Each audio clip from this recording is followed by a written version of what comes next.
ପିଲାମାନେ ଶୁଭ ସକାଳ। ଆଶା କରୁଛି ତମେମାନେ ଭଲରେ ଥିବ। ଆଜି ସବୁ ରାସ୍ତାରେ ସ୍କୁଲକୁ ଆସିଲା ବେଳେ ତମେ କ'ଣ ସବୁ ଦେଖିଲ କହିଲ ପିଲେ? ଭାବୁଛି ବହୁତ ଗୁଡ଼େ ଜିନିଷ ଦେଖିଥିବ। ତା ମଧ୍ୟରୁ ତମେ ଗଛ ଦେଖିଛ। ଗଛରେ କ'ଣ ଅଛି? ଗଛ ପର ଉପକାର କରୁଛି। ମନୁଷ୍ୟ ଜାତି ପାଇଁ ବହୁତ ଗୁଡ଼ିଏ କାମ କରୁଛି। ଯେମିତିକି ଆମକୁ ଅମ୍ଳଜାନ ଦେଉଛି, ଛାଇ ଦେଉଛି। ଖରାଦିନେ ତା ଗଛ ମୂଳେ ବସିଲେ ଆମକୁ ଭଲ ଭଲ ଫଳ ଦେଉଛି।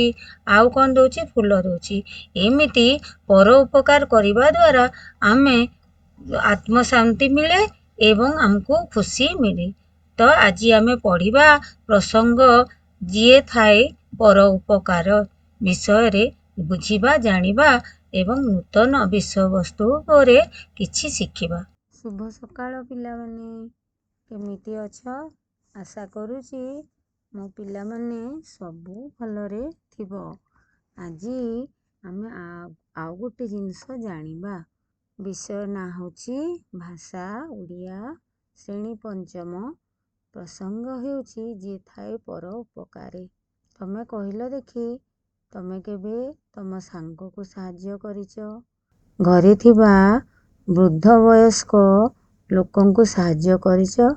ଘରେ ତମର ଜେଜେମା ଥିବେ, ଜେଜେବାପା ଥିବେ, ଯାହାଙ୍କର ବୟସ ଅପରାହ୍ନରେ ଥିବ, ବୃଦ୍ଧ ବୟସ ଥିବ। ତାଙ୍କୁ ତମେ କେବେ ଖାଇବା ଦେଇଛ? ମାଆଙ୍କଠୁ ନେଇକି କେବେ ତାଙ୍କୁ ଖାଇବା ପାଇଁ ଦେଇଛ? ଦେଖିବ ତାଙ୍କୁ ନେଇକି ଖାଇବା ଦେଲେ ଆମକୁ କେତେ ଆନନ୍ଦ ମିଳେ। ତ ଲୋକଙ୍କୁ ସାହାଯ୍ୟ କରିବା ହେଉଛି ଗୋଟେ ଉପକାର। ସେଇ ଉପକାର ବିଷୟରେ ଆମେ ଆଉ ଟିକିଏ ବିସ୍ତୃତ ଭାବରେ ଜାଣିବା ଏବଂ ବୁଝିବା। ପିଲାମାନେ, ଆଜି ଆମେ ମନେ ପକେଇବା ସେଇ ବ୍ୟାକରଣ ଆଉ ଗୁରୁ ଦତ୍ତାତ୍ରେୟଙ୍କ ବିଷୟରେ ମନେ ପକେଇ କହିବା। ଗୁରୁ ଦତ୍ତାତ୍ରେୟଙ୍କର ମନ କାହିଁକି ଆନନ୍ଦରେ ଭରିଗଲା କହିଲ ଦେଖି? ଗୁରୁ ତାଙ୍କ ଶିଷ୍ୟ ପ୍ରତି କାହିଁକି ଖୁସି ହେଲେ? ଧନ୍ୟବାଦ, ବଢ଼ିଆ କହିଲ। ଉତ୍ତର ହେଉଛି ବ୍ୟାକରଣଙ୍କ କଠୋର ତପସ୍ୟା ଦେଖି ଗୁରୁ ଦତ୍ତାତ୍ରେୟଙ୍କର ମନ ଆନନ୍ଦରେ ଭରିଗଲା। ଯେତେବେଳେ ଗୁରୁଙ୍କର କହିଥିବା କଥାଟି ଶିଷ୍ୟମାନେ କରିକି ଦେଖାନ୍ତି, ତାହେଲେ ଗୁରୁମାନେ ଖୁସି ହୁଅନ୍ତି। ବ୍ୟାକରଣଙ୍କୁ କିଏ ଆଶୀର୍ବାଦ କଲେ? ସାବାସ୍, ବ୍ୟାକରଣଙ୍କୁ ଗୁରୁ ଦତ୍ତାତ୍ରେୟ ଆଶୀର୍ବାଦ କଲେ। ମରୁଭୂମି ଅଞ୍ଚଳର ପଥିକମାନେ କ'ଣ ପାଇଁ କାତର ହୋଇ ପଡ଼ନ୍ତି? ମରୁଭୂମିରେ ଆମେ ଦେଖୁ ଅତ୍ୟଧିକ ଗରମ ହୁଏ, ତ ପଥିକମାନେ କାତର ହୋଇ ପଡ଼ନ୍ତି। ବିକଳରେ ପାଣି ପିଇବା ପାଇଁ ସେମାନେ ଇଚ୍ଛା କରନ୍ତି। ମରୁଭୂମି ଅଞ୍ଚଳର ପଥିକମାନେ ପିଇବା ପାଣି ପାଇଁ କାତର ହୋଇ ପଡ଼ନ୍ତି। ପ୍ରଶ୍ନ ନମ୍ବର 4, ଦୁଇଟି ତୁମ୍ବି ନେଇ କ'ଣ କରିବାକୁ ବ୍ୟାକରଣଙ୍କୁ ଗୁରୁ ଦତ୍ତାତ୍ରେୟ କହିଲେ? ସାବାସ୍, ଉତ୍ତରଟି ହେଉଛି ଦୁଇଟି ତୁମ୍ବି ନେଇ ଶୋଷିଲା ପଥିକମାନଙ୍କୁ ପାଣି ପିଆଇବା ପାଇଁ ବ୍ୟାକରଣଙ୍କୁ ଗୁରୁ ଦତ୍ତାତ୍ରେୟ କହିଲେ। ତୁମ୍ବି ସାହାଯ୍ୟରେ ପାଣି ସଞ୍ଚୟ କରି ପଥିକମାନଙ୍କୁ ପାଣି ପିଆଇ ଶୋଷ ମେଣ୍ଟାଇବା ପାଇଁ ଦତ୍ତାତ୍ରେୟ ବ୍ୟାକରଣଙ୍କୁ କହିଲେ। ସାବାସ୍ ପିଲାମାନେ, ବହୁତ ସୁନ୍ଦର ଉତ୍ତର ଦେଇଛ। ଏଥର ଗୋଟେ ଛବି ଦେଖିବା। ଏଇ ଛବିଟିରେ କ'ଣ ସବୁ ହେଉଛି? ଏ ଛବିରେ ଜଣେ ପଥିକ ପାଣି ପିଇବାର ଦୃଶ୍ୟ ଅଛି। ଆଉ ବ୍ୟାକରଣ ତୁମ୍ବିରୁ ପାଣି କାଢ଼ି ପଥିକଟିକୁ ଦେଉଛନ୍ତି। ତ ବ୍ୟାକରଣ ଶୋଷିଲା ପଥିକମାନଙ୍କୁ ପାଣି ପିଇବାକୁ ଦେଇ ବହୁତ ଖୁସି ଅନୁଭବ କରୁଥିଲେ। ଆସ ଏଇ ଛବିଟିକୁ ଦେଖିବା। ଏ ଛବିରେ କ'ଣ ସବୁ ଅଛି? ଏ ଛବିରେ ଆମେ ଦେଖୁଛୁ ଯେ ଗୋଟେ ଚାଳ ଘର ଅଛି, କିଛି କଣ୍ଟା ଜାତୀୟ ଉଦ୍ଭିଦ ଅଛନ୍ତି ଏବଂ ଏଟା ଗୋଟେ ଦୃଶ୍ୟ ମରୁଭୂମି ଉପରେ ଆମେ ଦେଖୁଛୁ, ଯୋଉଠି ତାପମାତ୍ରା ବହୁତ ବେଶୀ ଏବଂ ପାଣିର ପରିମାଣ ବହୁତ କମ୍। ତ ଏଥିରେ ଘର ଆଗରେ କିଏ ଛିଡ଼ା ହେଇଛି? ଘର ଆଗରେ ଗଧ ଛିଡ଼ା ହୋଇଛି। ଆଉ ଗୋଟେ ପାର୍ଶ୍ୱରେ କୁକୁର ଛିଡ଼ା ହୋଇଛି। ଦି ଜଣ ବ୍ୟାକରଣଙ୍କ ତାଙ୍କର ପାଳିତ ଜନ୍ତୁ।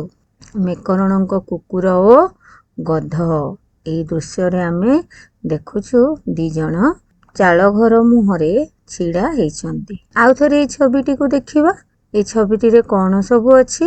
ଏଟା ଗୋଟେ ବାଲି ଜାତୀୟ ମରୁଭୂମି, ଯାହାକି ଏଇ ପ୍ରସଙ୍ଗରେ କଚ୍ଛ ଭୂମି ବୋଲି କହୁଛୁ। କଚ୍ଛ ଉପକୂଳର ମରୁଭୂମି ବୋଲି କହୁଛୁ। ଦେଖ ପିଲାମାନେ, ଏଇ ମରୁଭୂମିରେ କ'ଣ ସବୁ ଅଛି? ଗଛ ତମେ ଦେଖୁଛ କି? ଏଥିରେ ଗଛ ଅଛି? ନା, ଗଛ ବହୁତ କମ୍ ଅଛି। ନାହିଁ କହିଲେ ଚଳେ।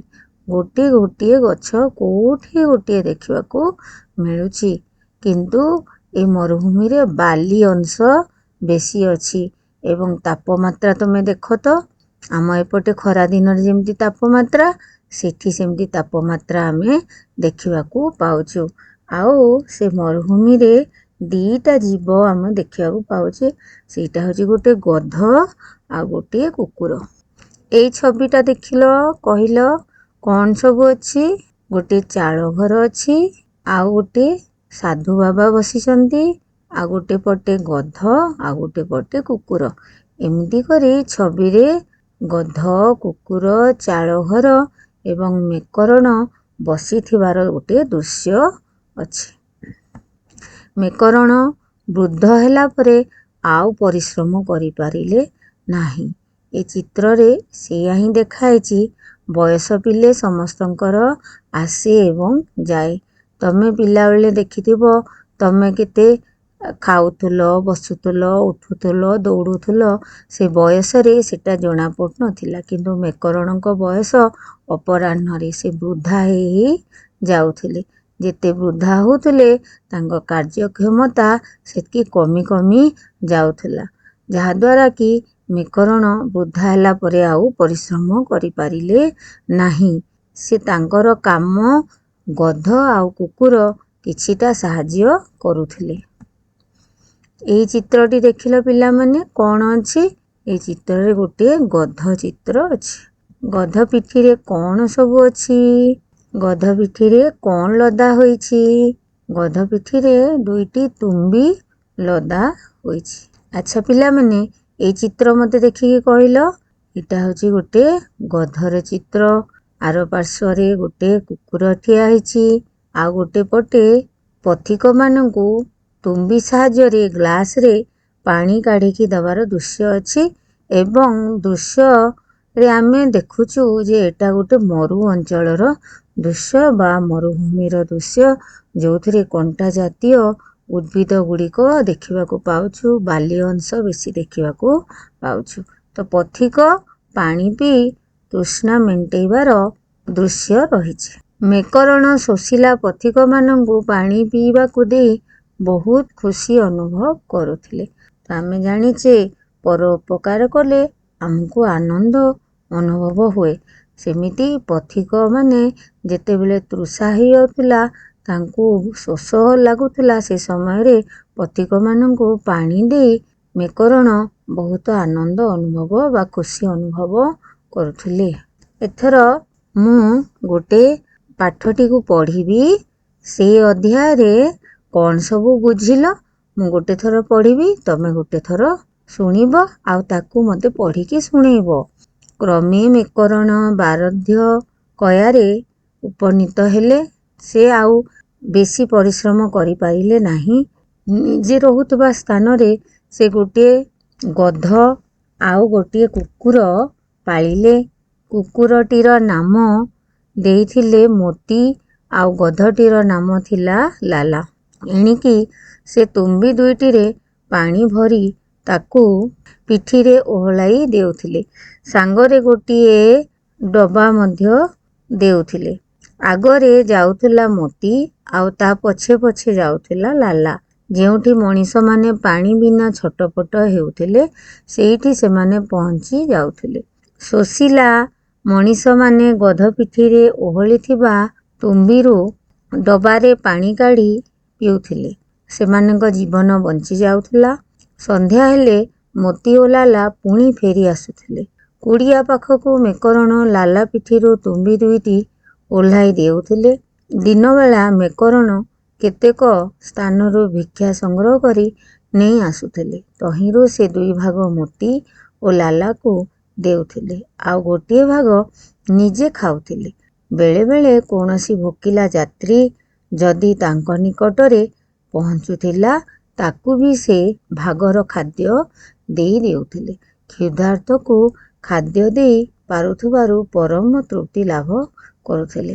ଶୁଣିଲ ପିଲାମାନେ, ଏଥର କିଛି ନୂତନ ଶବ୍ଦର ଅର୍ଥ ଜାଣିବା। ନୂତନ ଶବ୍ଦଟି କ'ଣ? କ୍ଷୁଧାର୍ତ। ଭୋକରେ ଥିବା ଅବସ୍ଥାକୁ କ୍ଷୁଧାର୍ତ ବୋଲି କହିବା। କ୍ଷୁଧାର୍ତ ହେଉଛି ଯେତେବେଳେ ଆମ ଭୋକ ଚରମ ସୀମାରେ ପହଞ୍ଚିଯାଏ, ଅତ୍ୟଧିକ ଭୋକ ଲାଗେ, ତାକୁ ଆମେ କ୍ଷୁଧାର୍ତ ବୋଲି କହୁ। ଟିକେ ପିଲେ ଚିନ୍ତା କରିକି କହିବା। ଯାହା ସବୁ ଜାଣିଲେ ଶୁଣିଲେ ତା ବିଷୟରେ ଆମେ ଆଲୋଚନା କରିବା। ମେକରଣ ନିଜେ ରହୁଥିବା ସ୍ଥାନରେ କେଉଁ ଜୀବ ପାଳିଥିଲେ କହିଲ ଦେଖି, କିଏ କହିପାରିବ? ଉତ୍ତରଟି କ'ଣ ହେଇପାରିବ? ସାବାସ୍ ପିଲାମାନେ, ଉତ୍ତରଟି ହେଉଛି ମେକରଣ ନିଜେ ରହୁଥିବା ସ୍ଥାନରେ ଗୋଟିଏ କୁକୁର ଏବଂ ଗୋଟିଏ ଗଧ ପାଳିଥିଲେ। ଆଚ୍ଛା ପିଲାମାନେ, ଦ୍ୱିତୀୟ ପ୍ରଶ୍ନ ହେଉଛି ସେମାନଙ୍କର ନାମ କ'ଣ ଥିଲା? ସାବାସ୍, ବହୁତ ସହଜ ନାମ ରଖିଥିଲେ। କ'ଣ ନାମ ଥିଲା? କୁକୁରର ନାମ ଥିଲା ମୋତି ଓ ଗଧର ନାମ ଥିଲା ଲାଲା। ପ୍ରଶ୍ନ ନମ୍ବର 3, ସେ ତୁମ୍ବି ଦୁଇଟିରେ ପାଣି ଭରି କ'ଣ କରୁଥିଲେ? କ'ଣ କରୁଥିଲେ କହିଲ ଦେଖି? ବହୁତ ଧନ୍ୟବାଦ, ବହୁତ ସୁନ୍ଦର ଉତ୍ତର। ସେ ତୁମ୍ବି ଦୁଇଟିରେ ପାଣି ଭରି ଗଧ ପିଠିରେ ଓହଳାଇ ଦେଉଥିଲେ। ତୁମ୍ବି ହେଉଛି ଗୋଟେ ପାତ୍ର, ଯାହା ସାହାଯ୍ୟରେ ସେ ପାଣି ସଞ୍ଚୟ କରି ରଖି ଶୋଷିଲା ପଥିକମାନଙ୍କୁ ପିଇବା ପାଇଁ ସାହାଯ୍ୟ କରୁଥିଲେ। ମୋତି ଓ ଲାଲା। ପ୍ରଶ୍ନ ନମ୍ବର 4, ମୋତି ଓ ଲାଲା କେତେବେଳେ କୁଡ଼ିଆକୁ ଫେରି ଆସୁଥିଲେ କହିଲ ଦେଖି? କେତେବେଳେ ଫେରି ଆସୁଥିଲେ? ମୋତି ଓ ଲାଲା ସନ୍ଧ୍ୟାବେଳେ କୁଡ଼ିଆକୁ ଫେରି ଆସୁଥିଲେ। ଉତ୍ତରଟା ସବୁ ଠିକ୍ ଭାବରେ କହିଲ, ସେଥିପାଇଁ ସମସ୍ତଙ୍କୁ ଧନ୍ୟବାଦ। ଆଉ ଥରେ ମନେ ପକେଇଦେବା। କିଛି କିଛି ଆମେ ତାକୁ ଗୋଟେ ଗୋଟେ ଧାଡ଼ିରେ ମନେ ପକେଇବା। ଯେମିତି ସେ କୋଉ ଜୀବ ପାଳନ କରିଥିଲେ, ପାଳିଥିଲେ? ଉତ୍ତରଟି ହେଉଛି କୁକୁର ଓ ଗଧ। ସେମାନଙ୍କର ନାମ କ'ଣ ଥିଲା? ମୋତି ଓ ଲାଲା। ତୃତୀୟ ପ୍ରଶ୍ନଟି କ'ଣ ଥିଲା? ଯେ କାହା ସାହାଯ୍ୟରେ ସେ ପାଣି ଦଉଥିଲେ? କୋଉ ପାତ୍ର ବ୍ୟବହାର କରୁଥିଲେ? ପାତ୍ରଟିର ନାମ ହେଉଛି ତୁମ୍ବି, ଯୋଉଟା 2ଟା ଥିଲା ଏବଂ ପାଣି ଭରି ଗଧ ପିଠିରେ ଓହ୍ଲାଇ ଦେଉଥିଲେ। ମୋତି ଓ ଲାଲା କେତେବେଳେ କୁଡ଼ିଆକୁ ଫେରି ଆସୁଥିଲେ? କେତେବେଳେ ଫେରି ଆସୁଥିଲେ? ନିଶ୍ଚୟ ଭାବେ ସନ୍ଧ୍ୟା ହେଲେ ଫେରି ଆସୁଥିବେ। ତ ଉତ୍ତରଟି ହେଲା ସନ୍ଧ୍ୟାବେଳେ କୁଡ଼ିଆକୁ ଫେରି ଆସୁଥିଲେ। ତ ଏଇସବୁ ବହୁତ ସୁନ୍ଦର ତମେମାନେ ଉତ୍ତର ଦେଇଛ ଏବଂ ମୋତେ ସାହାଯ୍ୟ କରିଛ। ପିଲାମାନେ ଏମିତି ଚିନ୍ତା କରିକିରି ଠିକ୍ ଉତ୍ତର ଦେଲେ ହିଁ ଆମେ ପାଠଟିକୁ ବୁଝିପାରିବା, ଜାଣିପାରିବା ଏବଂ ଦୈନନ୍ଦିନ ଜୀବନରେ ଆମେ କିଛି କାମରେ ଲଗେଇ ପାରିବା। ତ ପର ଉପକାର ହେଉଛି ଶ୍ରେଷ୍ଠ। ସମସ୍ତଙ୍କୁ ସାହାଯ୍ୟ କରିବା ଦରକାର। ପିଲାମାନେ, ଆଜି ବିଷୟଟି ତମମାନଙ୍କୁ କେମିତି ଲାଗିଲା? ଆଶା କରୁଛି ନିଶ୍ଚୟ ଭାବରେ ଭଲ ଲାଗିଥିବ। ଆମେ ଦେଖିବା ଆମ ଚାରିପାର୍ଶ୍ୱରେ ଥିବା ଅସହାୟ ଲୋକ, ଗଛଟିଏ ଝାଉଁଳି ପଡ଼ିଥିଲେ ତା ଦେହରେ ପାଣି ଦେବା ଏବଂ ପର ଉପକାର କରିବା। ସେଥିପାଇଁ ତମମାନଙ୍କୁ ଅନୁରୋଧ, ପର ଉପକାରେ ସଦା ତମ ଲୟ ଦେବ, ମନ ଦେବ ଏବଂ ପର ଉପକାର କରିବ। ଆଜି ଏ ପ୍ରସଙ୍ଗଟି ମୁଁ ଭାବିବି ସାର୍ଥକ ହେବ ଯେଉଁଦିନେ ତମେ କିଛି ପର ଉପକାରଟେ କରିକି ମୋତେ କହିବ। ଧନ୍ୟବାଦ ସମସ୍ତଙ୍କୁ ପିଲାମାନେ। ଖୁସିରେ ଶିଖିବା ସମସ୍ତଙ୍କ ଅଧିକାର। ନମସ୍କାର।